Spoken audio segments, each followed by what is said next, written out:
What's going on, everybody? Welcome back. FantasyTeamAdvisors.com, bringing home the bacon. MLB DFS video. We are back with another video. We're doing your 13-game main slate for Friday, July 25th.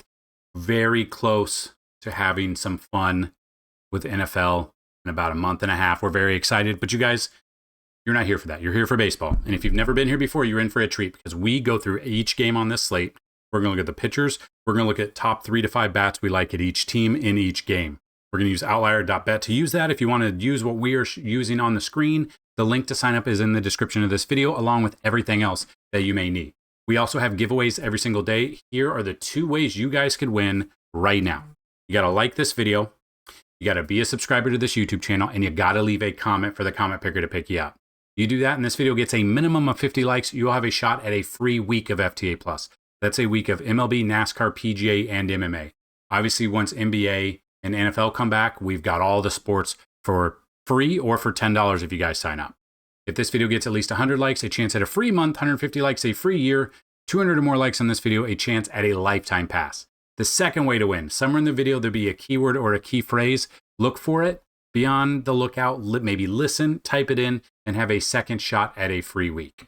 So even if this first comment that is the winner that has the keyword, we're still going to re-roll it for the keyword. So this winner is just for getting the minimum of 50 likes on the video. We've got 89 likes as the making of this video, so we will see. So William Fasanella, congratulations. You know the drill. Email me in the subject line, say you are the 724 video likes winner, and we will get you set up. Let me know your username on the site.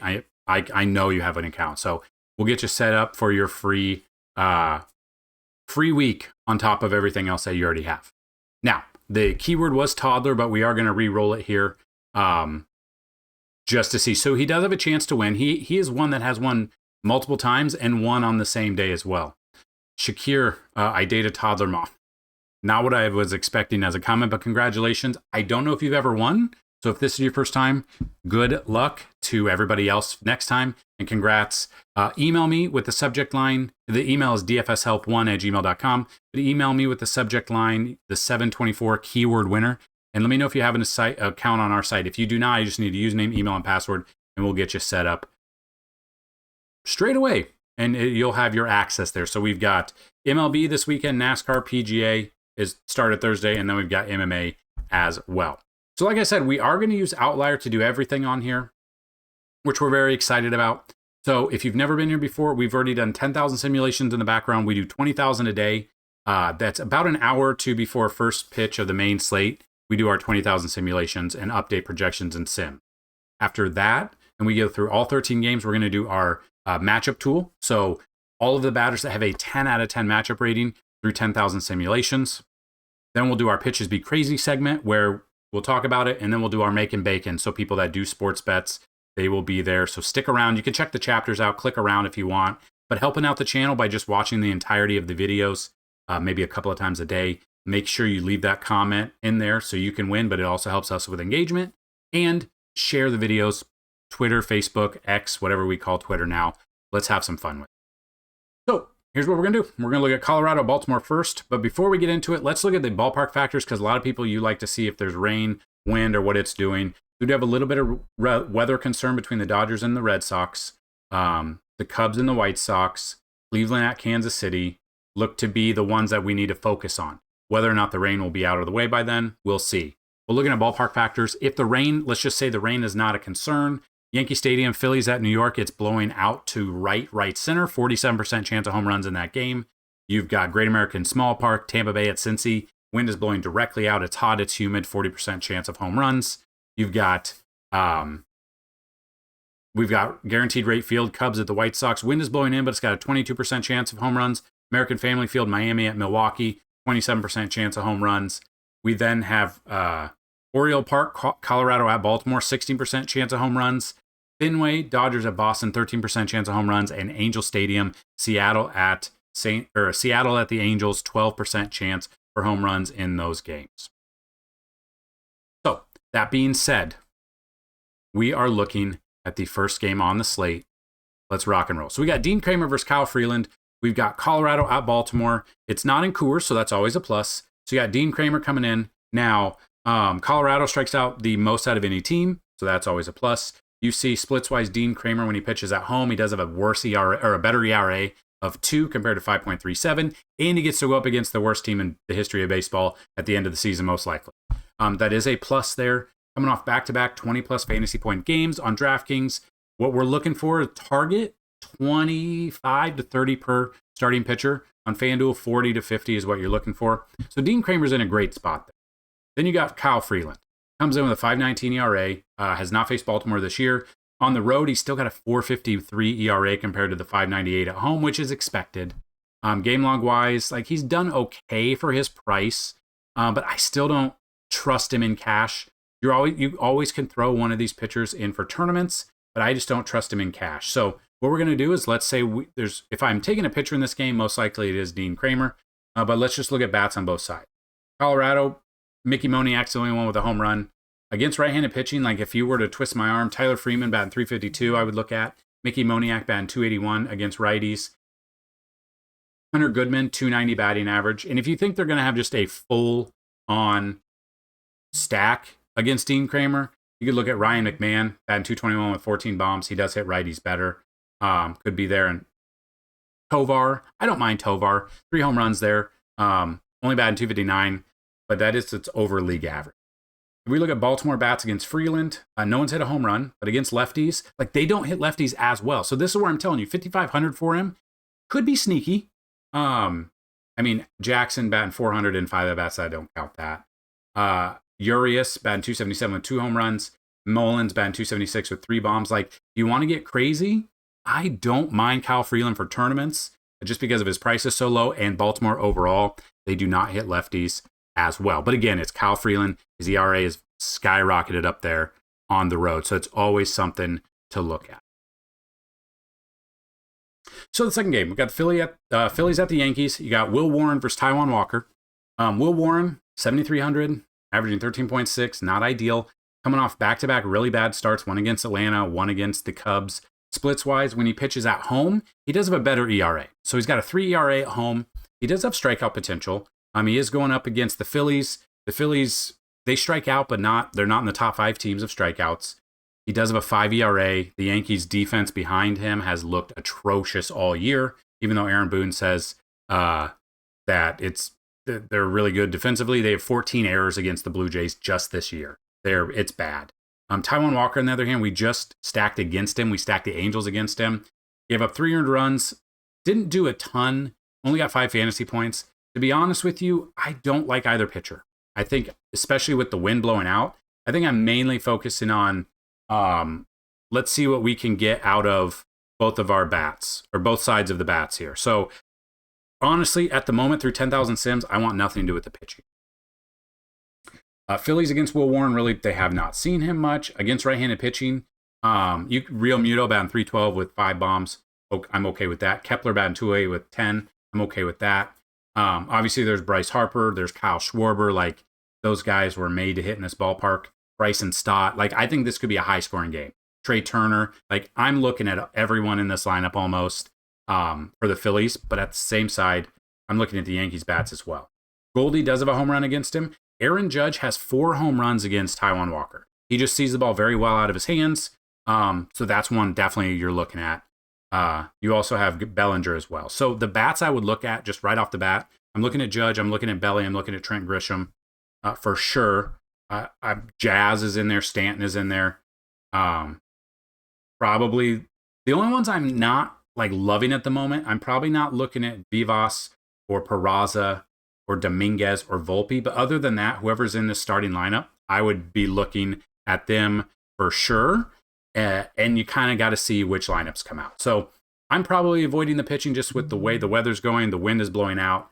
I'm going in that direction for this game. Dodgers at Boston, the wind was blowing out. If the rain holds off, we will see. You got Brian Bayo versus Emmett Sheehan. So Bayo comes in 3.23 ERA, which is great. Coming off a bad start against the Cubs. Great start against Tampa Bay. Great start against Colorado as well. We can go down to his splits. He has not faced the Dodgers this year. When he pitches at home, he does have a 3.20 ERA. So it doesn't matter if he's home or away. He's been good. Obviously, the Dodgers are a great hitting team. Kind of, not putting up as many runs and winning the games that we thought they would lately. So Bayo for tournaments, I'm okay with. His $7,800 price tag, a little bit up there. Then you got Sheehan coming off a terrible start against Milwaukee. 3 innings there. He's gone 5 innings once. Going up against Boston at home, I don't think I like that. I think I'd rather, if I were to take a pitcher, it would be Bayo. But if you want to look at bats, we can look at bats on both sides. Easily, we can look at bats on both sides. So if we're looking at Dodgers bats against Bayo because you don't trust him, no one has a home run.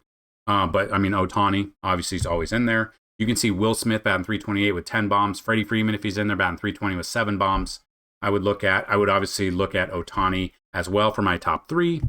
Boston bats against Sheehan. Bregman's the only one that's seen him for 1 at bat. But against righties this year, they're hitting pretty well. So I would look at maybe a Jarren Duran. His name has been floated out there to get traded. The trade deadline's next week? But, we could see what happens. He could obviously get traded at any time, but I think he's probably safe in this game. So I would look at him. I would probably look at Rafaela batting .284 with 8 bombs. I'm probably looking at Wilyer Abreu batting .257 with 19 bombs there. But if you want to go a couple more, I would look at Trevor Story. I'd also look at Alex Bregman as well in this game. So that's what I would do. Like Bayo, maybe a little bit. But again, when the Dodgers bats are on, the wind is blowing out. That does scare me for pitching. Tampa Bay at Cincy is the next game. This is Great American Small Park. It's hot and humid. The ball is flying out of there. So be cautious. Both pitchers are only averaging 14.8 and 11.2, which is not enough. 11.3, 13.9, 17.9, not ideal. 24.75 against Baltimore was good. He has not faced Cincy this year. When he pitches on the road, he has been a little bit worse, even though he pitches in a minor league ballpark. 3.68 ERA. He has given up 16 home runs, though, on the road, and this ballpark allows for the balls to just absolutely fly out of there. Then you got Nick Martinez, 4.73 ERA. A couple of middle of the road starts there. Terrible start against Miami. Bad. His last good start came almost a full month ago.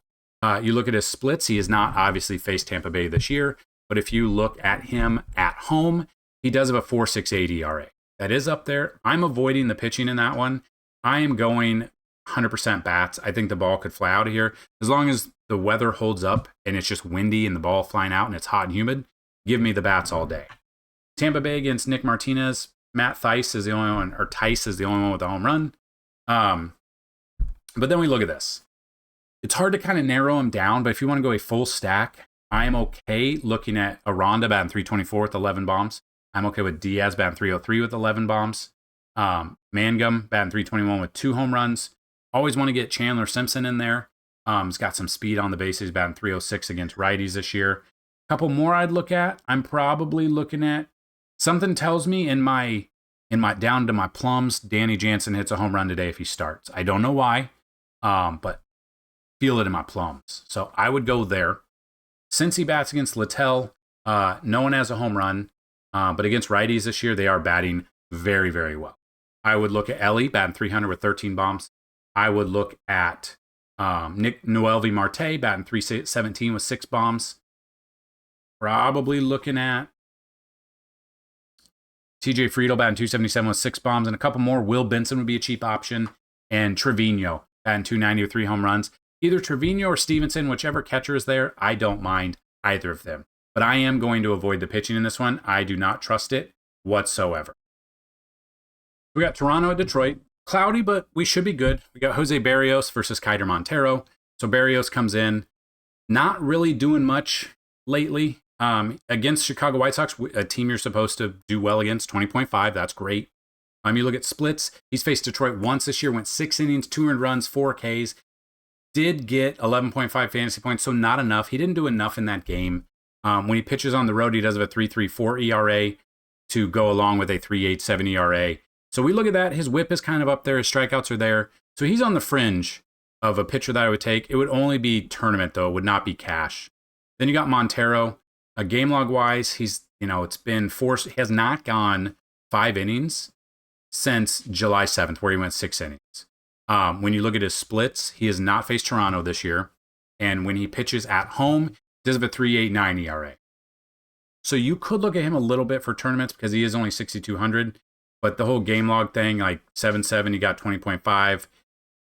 526, he got 19.45. It's just, I'm probably, if I'm taking one, it might be Berrios because I think a lot of people are going to be on Detroit. But this is a game where I just feel like you could probably get away from not using either pitcher and just use the bats in this one. So that's what we're going to look at. We're going to look at the bats on both sides. We're going to look at Toronto bats against Montero, like George Springer batting 3 for 3. 2 of those 3 hits are home runs, and he's been absolutely on fire lately. So George Springer is one of my favorite batters to use day in and day out. So I would use him. I would use Bo Bichette. I would use Alejandro Kirk, who's batting 312 with 6 bombs. And then you could always look at a Vladdy batting 270 with 9 home runs, or even a Nate Lukes batting 272 with 5 home runs as well. Detroit bats against Berrios if you're not going him. Baez does have a home run, but that's 1 for 13. But against right-handed pitching, like, they're not as good. But you got Riley Green, 303 batting average with 23 bombs. I would look at him.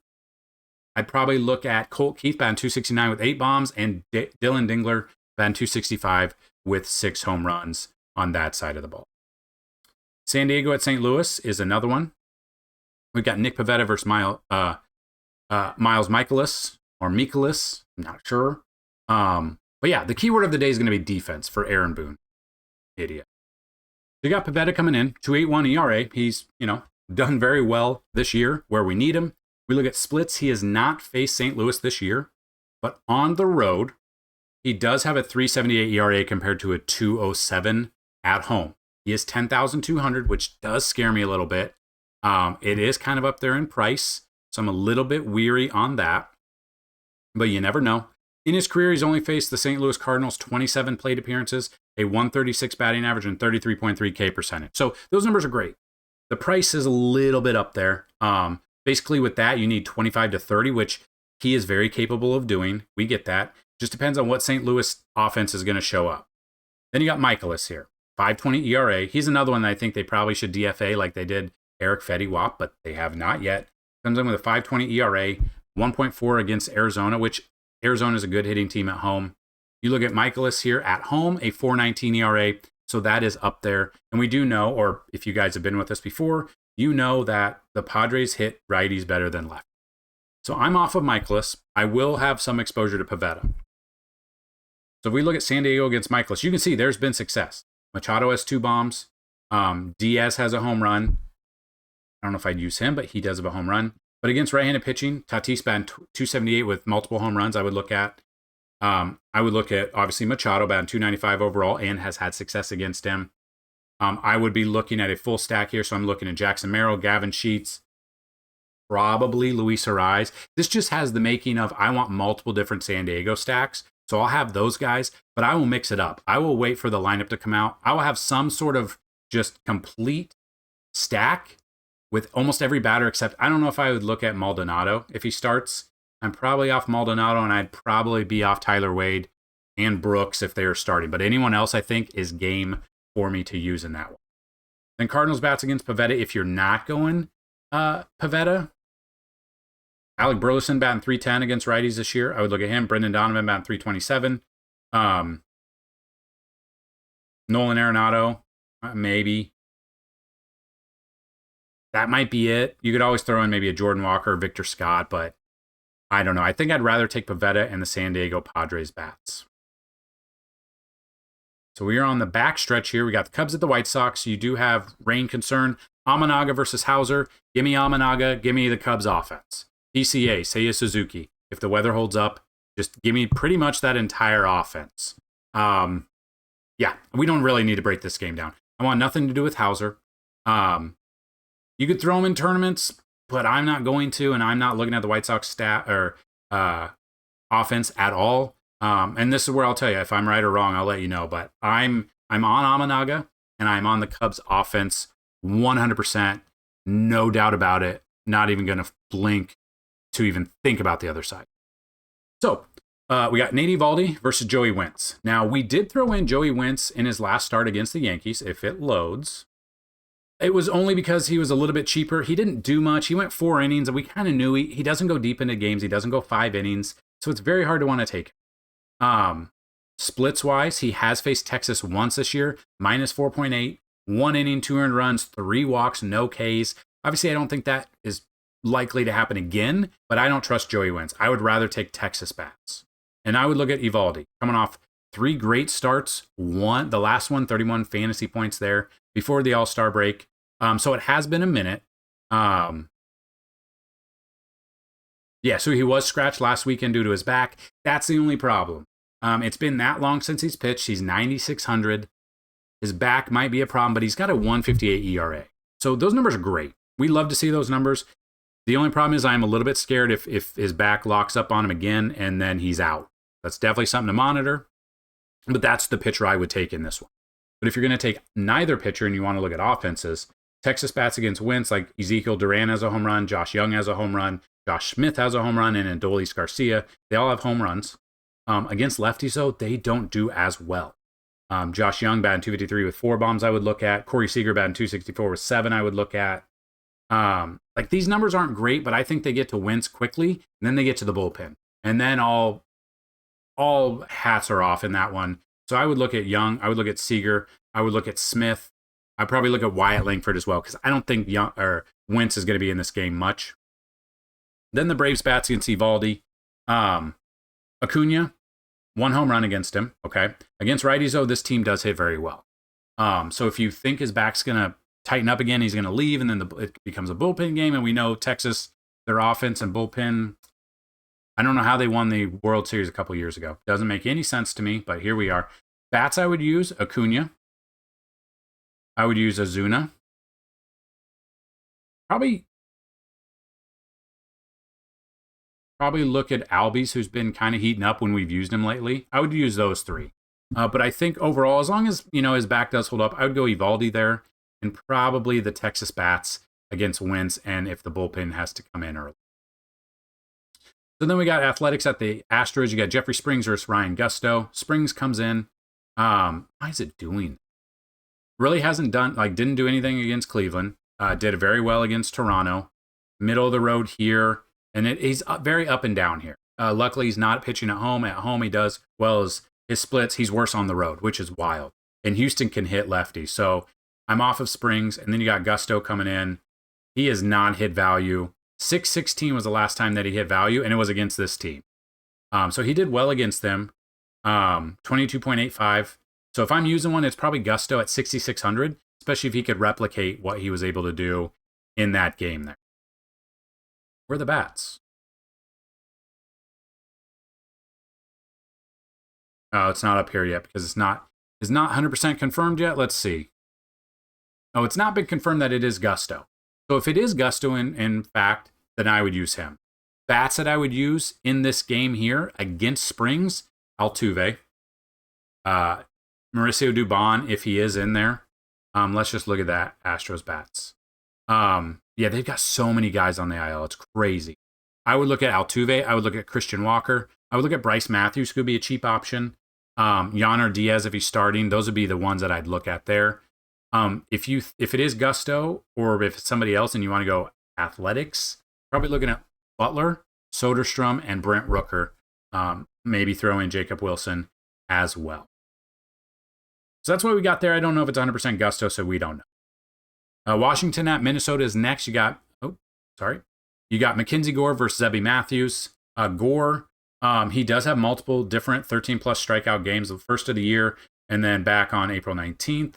And those are his 2 double digits, but he has flirted with 9 a few times. He's coming off a terrible start against San Diego, which they don't normally hit lefties well. 8 earned runs in that game. Splits-wise, he has not faced Minnesota this year. When he pitches on the road, he does have a better ERA of 3.52 compared to his 3.68 on at home.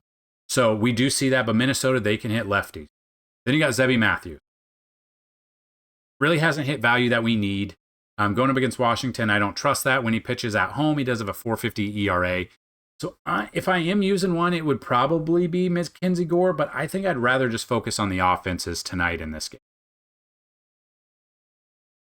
So if we're looking at Washington bats against Matthews, they've never seen him before. But then we break it down. How do they do against righties? They do pretty well.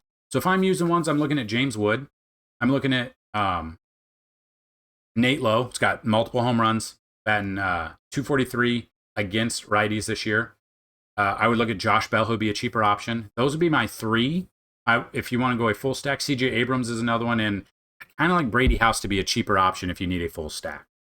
Then Minnesota bats against Gore. They have not really seen him at all. Against lefties, the ones I would use, Byron Buxton batting 339 with 6 bombs. I would definitely use him. Willie Castro, 284 with 4 bombs. Carlos Correa batting 300 with 4 bombs. Those would be the ones I'd look at. Now, obviously, we talk about the top 3 to top 5 for some teams, but on our cheat sheet, we have upwards of 10 stacks a day. We've got the stacks, the pitcher they're going against, the top 4 bats in those stacks that we like, and then the stack percentage through our simulations. That all help out, especially if you're building these lineups out. So those would be the bats that I would use there. Overall, I'm probably avoiding the pitching, though, like I said. I just don't think I want anything to do with that. So then we do have Cleveland at Kansas City. There is some rain concern here. That's always something to look at. Gavin Williams versus Michael Wacha. So looking at Gavin Williams in this game, 83 plate appearances against Kansas City as long as the weather holds off. This is a great, I think they said this is the biggest ballpark overall of all Major League ballpark. So I would look at that ballpark it is a pitcher-friendly ballpark for the most part. So Gavin Williams, 231 batting average against him in 83 plate appearances, 22.9 K percentage. So we look at his numbers. Coming off a fantastic start against the Athletics. Kind of some down starts there, though. That was a good start, and then it's been few and far between great starts, though. He has faced Kansas City once this year. 8.2 innings went 5 innings, or 8.2 fantasy points went 5 innings, 2 earned runs, and only 2 Ks. The strikeouts were low. You look at him on the road, he does have a 4.17 ERA. That does scare me, but this is a pitcher's ballpark. Okay. And then on the flip side, you got Michael Wacha. Overall, 93 plate appearances against Cleveland, 222 batting average. Really has not hit the 20-plus fantasy points since May 31st. Splits-wise, he did face Cleveland. 4 innings, 1 earned run, 4 walks, 6.2 fantasy points. Not ideal for either pitcher. So maybe we avoid the pitching. Like, I feel if I want to take one, I think you could take both for tournaments, but there's no way I trust them in cash. If you don't trust either of them, you want to go bats. Cleveland bats. Bo Naylor has a home run against him, and that's the only one. Against righties this year, Stephen Kwan batting 301 with 8 bombs, had 2 bombs on Thursday. I would look at Daniel Schneemann batting 221 with 9 home runs. Jose Ramirez does hit lefties better, but still batting 279 with 17 home runs against right-handed pitching there. Kyle Manzardo 229 with 12 bombs. Kansas City bats against Williams. No one's hit a home run. Against righties this year, kind of so-so. I'd still look at Bobby Witt batting 276 with double-digit home runs. Vinny Pasquantino batting 285 with 13 home runs. Sal Perez batting 267 with 17 bombs. Those would probably be the ones that I would look at. Now, hopefully the weather holds off and we're able to see everything we need in that game and we don't have a weather concern. But if we do and it's delayed and we don't take a pitcher, then we're golden because if the game comes back, we still got our batters. Then we got the Mariners at the Angels. You got Brian Wu versus Soriano. I love both of these pitchers. Brian Wu in his career, 61 plate appearances, 190 batting average against this team. The Angels strike out the second most out of any team, and Seattle strikes out the 4th most out of any team. Now, he did have a down game against Houston, pretty good against Seattle, or against New York, and then really good against Pittsburgh, really good against Texas and Minnesota. You look at splits, he has not faced them this year, but in his career, 61 plate appearances is significant. Only a 3.3 walk percentage while striking out 23% with a 190 batting average. Splits-wise, when he pitches on the road, he does have a worse ERA, but I love this matchup for him. He's the picture of the video in the article for a reason. Then you got Jose Soriano. He's been very, very up and down this year. Like, really good here against Philly, which doesn't make sense, but then bad against Arizona, bad against Texas, great against the Braves, really bad against Washington, really good against Houston. Like, he had a good stretch here. 3.83 ERA overall. In his career against the Mariners, they do strike out the 4th most, like I said. 75 plate appearances, 24 K percentage, 169 batting average. His last 10, he is averaging 16 fantasy points. He has not faced Seattle this year, but when you look at him at home, he does have a worse ERA of 5.65. So I don't mind either pitcher. I think Brian Wu is both cash and tournament. I think probably Soriano at this point, probably only tournament pitcher for me. But let's say you're not going either pitcher, and you want to go bats on both sides. We can definitely see what we can do. So, Seattle against Soriano. No one has a home run. Against righties, though, they do hit well. JP Crawford batting 305. You got Donovan Solano if he starts batting 339. You got Dominic Canzone, 305 with 6 bombs. J-Rod, Luke Raley, Cal Raleigh, all of these make sense. Cal Raleigh has 23 bombs against righty. Brian Wu, Joe Adell, for whatever reason, batting 3 for 3 with 2 home runs. That is it. They do hit righties better, so if you are not going with Brian Wu, I would look at Joe Adell. I would look at Zach Neto. I would look at Shanawell and Mike Trout. But I do love me some Brian Wu today. So again, I think Brian Wu is your tournament and cash. I think Soriano is probably only a tournament option at this point. Then the final game, we do have New York Mets at San Francisco. You got Clay Holmes versus Logan Webb. So we were off of Clay last start, and you can kind of see, like he started off very well, and everyone's like, oh, this makes sense. He's such a good starter, and it has tailed off significantly. He has not hit more than 15 fantasy points since June 7th in a game at Colorado because Colorado's bad. He now goes into San Francisco, which is a pitcher's ballpark, but I think he could get lit up here. Splits-wise, when he pitches on the road this year, he's got a 3.46 ERA, so it's up there. This is a pitcher's ballpark, though, so it's always interesting. Then you got Logan Webb. In his career against this active Mets team, 117 plate appearances, 22.2 K percentage, 196 batting average. Is coming off a very bad start here against Toronto. 6 innings, 4 earned runs, only 1 strikeout. Very weird. Been a couple of starts since he's had a good matchup to feel comfortable with. Splits-wise, he has not faced the Mets this year. In his career, like I said, a 196 batting average and 117 plate appearances is really good. Got 140 strikeouts on the year, 3.08 ERA, and when he pitches at home, significantly better, a 2.23 batting average. I would look at Logan Webb. I don't think I guess Clay Holmes for tournaments because of the ballpark, but I don't know if I trust that. So let's say you're not going Logan Webb. Mets bats. Brandon Nimmo has a home run against him, and so does Alonso. So if we're looking at them, Soto batting 258 with 19 bombs. I would look at him. I would look at Alonso. I would look at Lindor. I would look at Brandon Nimmo and a 5th one, maybe Brett Beatty. I don't know. Those would be the ones that off 10,000 sims I would consider. San Francisco bats against Clay Holmes. Rafi Devers has a home run. That's it. That's obviously his time in Boston when Clay was with the Yankees. But against right-handed pitching this year, San Francisco, they're pretty good. I would look at Elliot Ramos batting 274 with 11 bombs. I would look at Wilmer Flores batting 252 with 9. I would look at Willie Adames, who's been heating up, 252 batting average with 11 bombs. Devers does have success against him. If he plays the field, he seems to hit better, he said. 259 batting average with 13 home runs as well. So there you have it. That is the breakdown of the 13-game main slate through 10,000 sims. This is your first look. We're now going to go through our matchup tool. 38 batters is the record for 10 out of 10 matchup rating. We are not hitting that today, at least through the first 10,000 sim. Could change through 20. You never know. Number 1 is Kyle Schwarber. Number 2 is Alex Bregman. 3 is Corey Seager. 4, Geraldo Perdomo.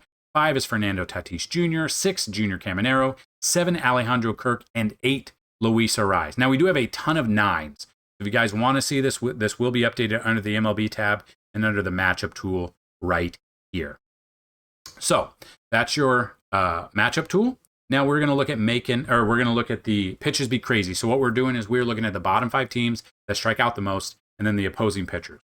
So number 1 on the list, Dean Kramer versus Colorado. The Rockies strike out 9.71 times per game, 10.3 on the road. Number 2 is Brian Wu at the Angels. Angels strike out 9.68 times per game, 9.55 at home.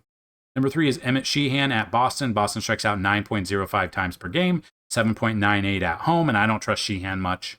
Number 4 is Jose Soriano versus Seattle. Seattle strikes out 8.87 times per game, 8.82 on the road. And number 5, finally, Jose Barrios at Detroit. Detroit strikes out 8.75 times per game, 8.48 at home. So the ones I don't agree with is pretty much Emmett Sheehan. Barrios is on the fence for me there as well. Okay, so now we're going to do our final segment, Makin Bacon. So what we're going to do is we are going to focus on batters we think could get you 2+ bases. You could even pivot it to 1+ hit or 1+ RBI, or even 1+ hit, runs, or RBIs combined. We usually find about 10. I wouldn't parlay all of them together though, but it's your money, do with it as you wish. So right now, batters we think could get you 2+ bases or maybe focus on Alex Bregman versus Emmett Sheehan if the weather holds up. Number 2 is Shohei Ohtani. 3 is Luis Ariz. 4 is Aaron Judge. 5 is Kyle Schwarber. 6 is Alejandro Kirk. 7 is Hunter Goodman. 8, Fernando Tatis Jr. 9, Manny Machado. And finally, 10, right now, I've got Ramon Laureano going up against the lefty and Kyle Freeland. So you can parlay some of them. Don't get crazy unless you're doing like 50 cents or something. And then pitchers, strikeouts that we could look at. Brian Wu versus the Angels. You can find a line for 6 to 7 plus strikeouts. I'm okay with that. Jose Soriano versus the Mariners, 6 plus strikeouts. I think you could get some good odds. I think right now they're plus odds. As of right now, it's plus 113. So the quicker you get in there, the better the odds are most likely. Number 3 is Dean Kramer, 6 plus strikeouts. 4 is Nick Pivetta versus the Cardinals, 5 to 6 plus strikeouts I would look at. And Logan Webb versus the Mets, 5 to 6 plus strikeouts I would look at as well. So that's what we've got in the video, guys. If you have any questions, comments, concerns, get those down below. Hit up our free Discord and follow everything that's down below in the description of this video. Let's have a great Friday. We will be back for Saturday, and we're going to hopefully have a great day on Saturday as well. Have fun, good luck, and as always, let's bring home some bacon. Peace!